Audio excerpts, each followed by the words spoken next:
Hi students, actually today's class is revision class. Okay. कल आप लोगों को असेसमेंट 11th का टेस्ट है. सो जो सिलेबस मैम ने आपको सेंड किए चैप्टर्स सारी ग्रामर चैप्टर्स से ही आएगा. चैप्टर 16, 17, 18 एंड 19, क्योंकि ग्रामर चैप्टर बहुत इंपॉर्टेंट है. ग्रामर आपको जानना ही जानना है, तभी आप रीडर अच्छे से कर पाओगे. एंड मंडे से हम लोग न्यू चैप्टर स्टार्ट करेंगे रीडर के.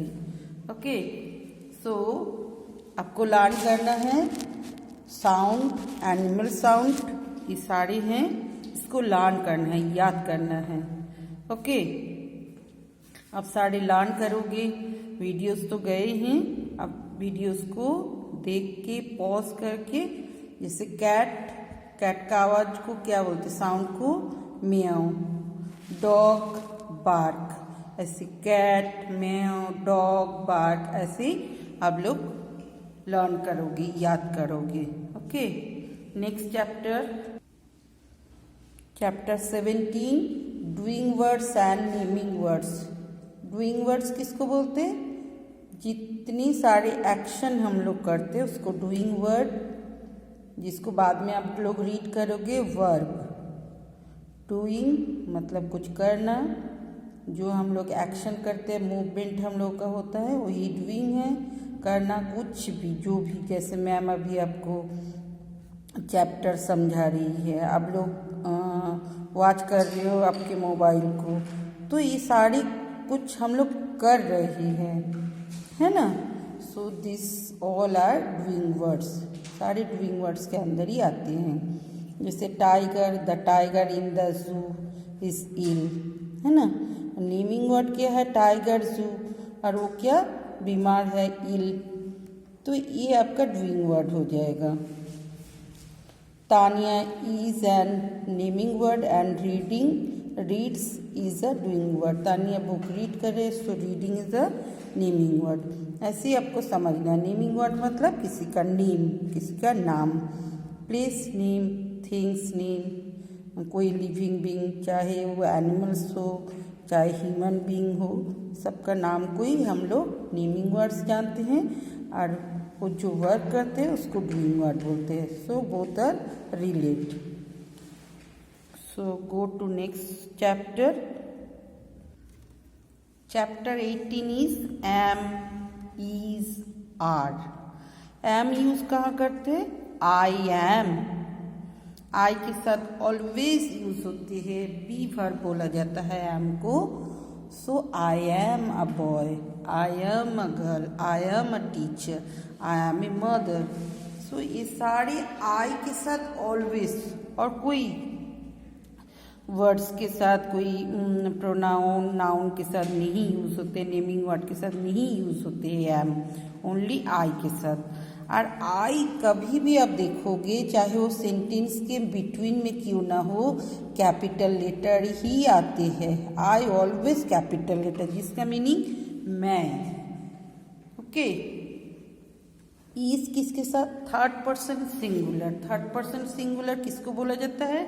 जिसके बारे में हम लोग बोल रहे हैं. कोई बॉय, कोई गर्ल, उसके रिप्लेस में नेमिंग वर्ड होगा, तो हो सकता है उसका नाम राज है. राज इज अ गुड बॉय. अगर उसके रिप्लेस में हम लोग राज की जगह में हम लोग ही यूज करते तो हो जाता है pronoun. So he is a good boy, he is a good player, he is a good dancer. Okay, so he के साथ, राम के साथ, राज के साथ हम लोग यूज करेंगे बी वर्ब क्या? Is. I is. He is a good boy. अगर कोई गर्ल होगा तो उसके लिए हम लोग इजी यूज करेंगे. She is a good girl, Rita is a good girl, Sheema is a good girl. So is, ये भी थर्ड पर्सन सिंगुलर है. थर्ड पर्सन जैसे जिसके बारे में हम लोग बोलते हैं उसको थर्ड पर्सन बोला जाता है. आई वी आता है फर्स्ट पर्सन में. सो थर्ड पर्सन सिंगुलर के साथ इज यूज होता है। इट के साथ भी इज यूज होगा। It is a ball, it is a bench, it is a chair, it is a table. Okay, it के साथ भी इज यूज होगा। And are, ARE, are plural के साथ, सिंगुलर नहीं plural, we are, they are. Okay, are का use होगा we are.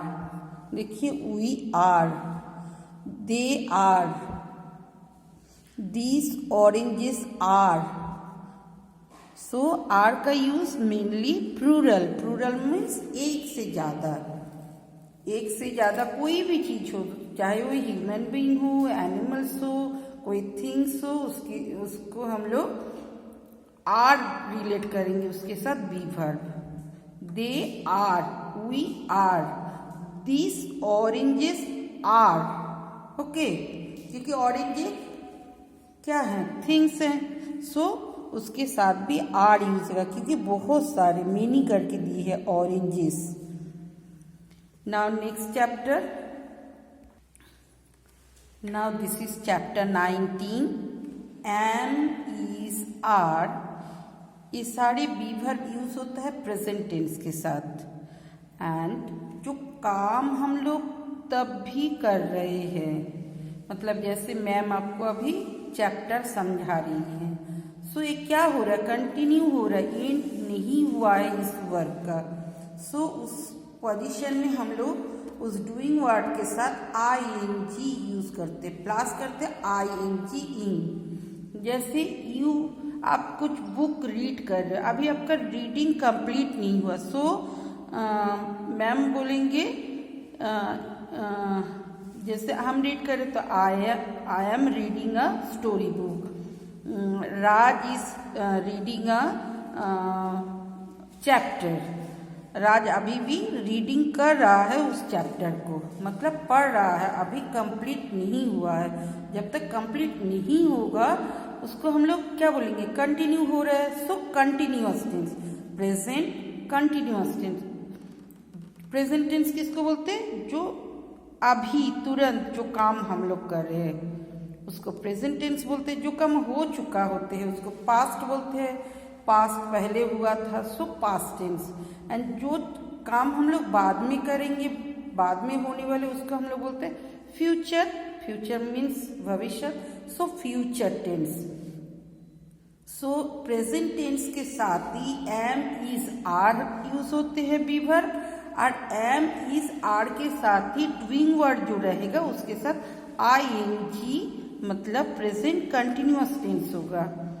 जैसे Simi is running means Simi जो है वो बच्चा दौड़ रही इस टाइम में, जब इस सेंटेंस को हम लोग राइट कर रहे उस पोजीशन में सिमी दौड़ रही थी, मतलब वो रुकी नहीं, उसका रनिंग कंप्लीट नहीं हुआ है, इसलिए ING। And Simi is a girl, so उसका एंड तो क्या है, सिंगुलर है, एक ही लड़की के लिए, और उसके बारे में बोल रहे, so she is a third person singular, so Simi is running. Okay, Veena is laughing, Veena हंस रही है, सो वीना इज लाफिंग, मतलब वीना हंस रही है, अभी रुकी नहीं, वो हंसी रही थी उसी टाइम जब हम ये सेंटेंस राइट कर रहे थे कि, है ना। सो आपको ये समझना है बहुत अच्छे से। टेंस को जब तक नहीं समझोगे आप लोग, आप सेंटेंस मेक नहीं कर पाओगे ठीक से, कुछ ना कुछ आपका मिस्टेक हो ही जाएगा। कभी प्रेजेंट, फ्यूचर, पास्ट, ये सब आगे पीछे, हैव हैज को समझना भी है, तो थोड़ा और थोड़ा वो है, अच्छे से समझाना है। अभी बस आप लोग प्रेजेंट कंटिन्यूअस को समझिए। 19 चैप्टर में एम इज आर, ये बी वर्ब इसको बोला जाता है, और प्ले, रीड, कुक, लाफ, सिंग, डांस, ये सारे चीज मेन वर्ब होते हैं। इसके साथ हम लोग ING ऐड करके कंटिन्यूअस बनाते हैं।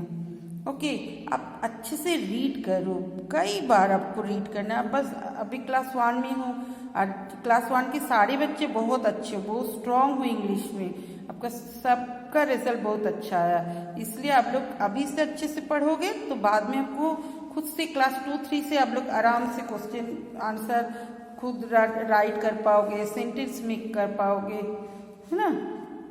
सो पढ़ना है बहुत अच्छे से, कल एग्जाम है, सबको best of luck. And Monday से हम लोग रीडर चैप्टर स्टार्ट करेंगे, new reader chapter. Okay, bye bye.